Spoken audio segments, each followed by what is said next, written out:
I wrote a novel about physics. I am not a physicist, and I wrote it because I think the modern physics is the answer to the question of what is the reality.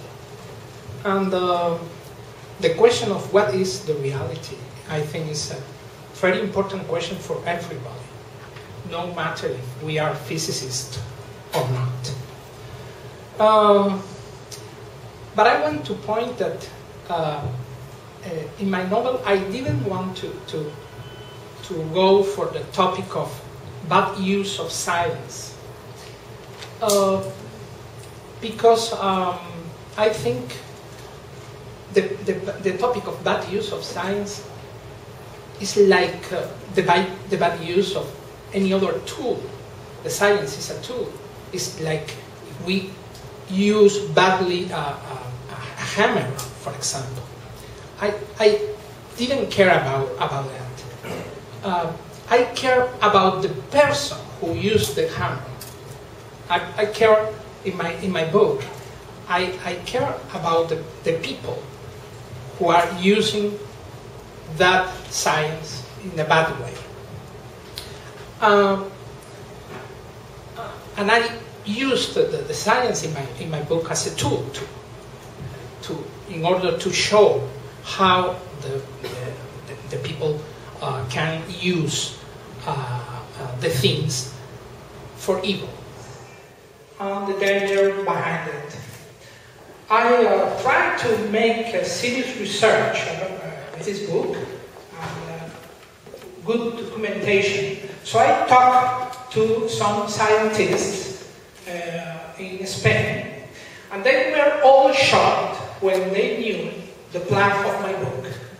Are you gonna write a crime novel about quantum physics? They asked me. And I said, yes. They didn't say anything, but they looked at me as if I was crazy. But I didn't care about it because I am a psychiatrist myself, so I know my mental health is in very good condition. Exactamente 6 minutos y 13 segundos antes de que su vida diera un horrible y definitivo vuelco, Elisa Robledo estaba haciendo algo banal. Impartía a 15 alumnos de segundo curso de ingeniería una clase optativa sobre las modernas teorías de la física. En modo alguno sospechaba lo que estaba a punto de ocurrirle, porque a diferencia de tantos estudiantes y no pocos profesores para quienes aquellos recintos podían llegar a resultar temibles, Elisa se sentía más tranquila en un aula que en su propia casa.